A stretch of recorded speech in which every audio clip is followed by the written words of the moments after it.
Hello दोस्तों, अगर आपके दाम्पत्य जीवन में बहुत ज़्यादा लड़ाई झगड़े हो रहे हैं तो ज्येष्ठ पूर्णिमा के दिन एक पात्र में जौ के दाने ले जाएं और बेल पत्र के नीचे जाएं। जो बेल पत्र का पेड़ होता है ना, बेल वृक्ष जिसको कहते हैं, वहाँ पर बैठकर भगवान शिव का ध्यान करें। और ध्यान करने के साथ साथ ये जो जौ है ना, आप वहीं पर ही मतलब मिट्टी से, उनकी जड़ों से लेकर मिट्टी से शिवलिंग बनाकर उनके ऊपर अर्पित कर दें। आपकी दाम्पत्य जीवन में जो परेशानी आ रही वो दूर होंगी। इसके अलावा आप बेलपत्र के नीचे, यानी बेल वृक्ष का जो पेड़ है उसके नीचे मिट्टी का एक घी का दीपक बाती डालकर आप जलाएं। ऐसे जलता रहे, काफ़ी देर तक जलता रहे। शाम के समय का काम है ये। बेल का फल भगवान शिव जी को जरूर अर्पण करें, आर्थिक परेशानियां दूर होंगी। इसके अलावा कहा जाता है कि इस दिन जो है, अगर आप धन लक्ष्मी पाना चाहते हैं तो ज्येष्ठ पूर्णिमा के दिन खीर और घी के साथ बेल पत्र के कुछ पत्ते मिलाकर, यानी कि बेल पेड़ की समिधाएं होती है ना, उससे हवन करना चाहिए। बात समझ गए होंगे आप। ये पंसारी की दुकान पर सूखी मिल जाएंगी समिधाएं, बेल पत्र की आपको समिधाएं मिल जाएंगी, उससे आपको हवन करना चाहिए माता लक्ष्मी के मंत्रों का जाप करते हुए। इसके अलावा संतान के जीवन में दिक्कतें आ रही हैं तो एक मुट्ठी गेहूं के दाने लें, उन्हें अपनी संतान के हाथों से स्पर्श कराएं और बेल पत्र का जो पेड़ है वहाँ पर जाकर इन दानों को उनकी जड़ों के नीचे दबा दें।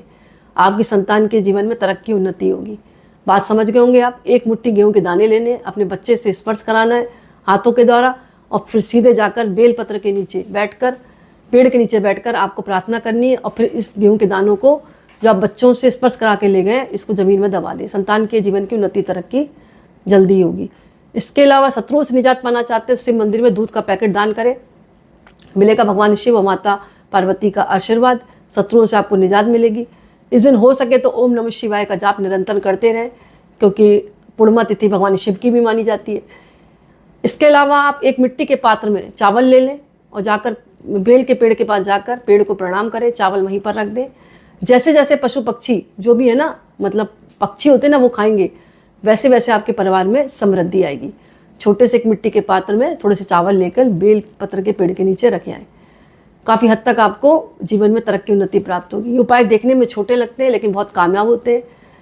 इसके अलावा इस दिन शिव चालीसा का आप पाठ कर सकते हैं, लक्ष्मी चालीसा आप पढ़ सकते हैं, भगवान विष्णु के सहस्रनाम का पाठ कर सकते हैं। एक काम और कर सकते हैं, आज के दिन 21 बेलपत्र लेकर उसको सफ़ेद मोटे धागे में पिरोकर एक माला बनाएं और भगवान शिव को आप पहना दें।